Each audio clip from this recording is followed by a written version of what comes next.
In history, gold has obviously been money for 5,000 years, but there are periods also when silver has been money, like in the Roman times, you had the silver denarius, for example. Silver is also a unique metal, often called poor man's gold, because it's so much cheaper. And actually, today, silver is too cheap because there is a massive shortage of silver, and the production of silver is lower than the demand and has been for several years. And at some point, that means combination of the industrial demand and investment demand will mean that silver one day will just explode. Just to look at silver first, here's an ounce of silver.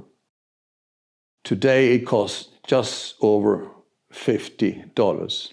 But as I just mentioned, silver is about to explode. That means we have seen silver at $50 in 1980, and then it went down to a few dollars, well under 10, and then it went up again in 2011 to $50, down to around $10, and now for the third time, silver is up at $50 again in 2025. This time, I don't believe that it will be pushed down again. The demand for silver will be so strong that the silver price will now, and that could be imminent, catapult up to much higher levels. And you're not talking about $5 increase or $10, $20, $30 straight away. And then I think within the next, I don't like forecasting, but within the next year or even shorter, silver will be much, much higher. Not because of speculation this time, but because of real demand.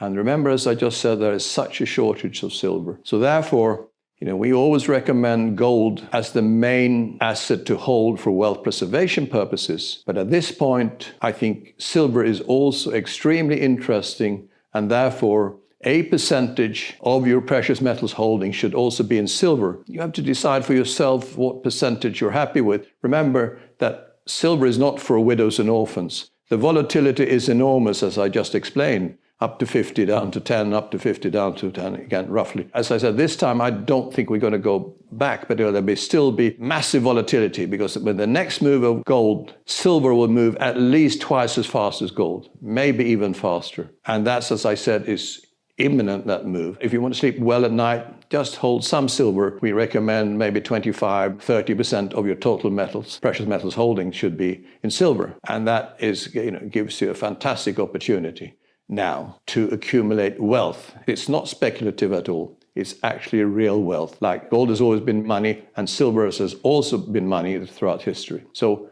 we recommend that you hold some physical silver. Again, if you have a bigger amount, keep it in a safe private vault outside the banking system, and in a vault where you have direct access.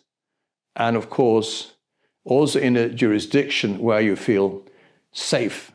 I would say today the EU is questionable because of their financial situation. I'd rather not hold it in the EU. Switzerland is a lot better than the EU from that point of view, and Switzerland has a tradition of holding, storing, and obviously also refining both gold and silver. Switzerland is a real gold and silver hub, and it's strategic industry for Switzerland as a whole, gold and silver, especially gold, but also silver. Therefore, silver and gold should be held in Switzerland or in Singapore.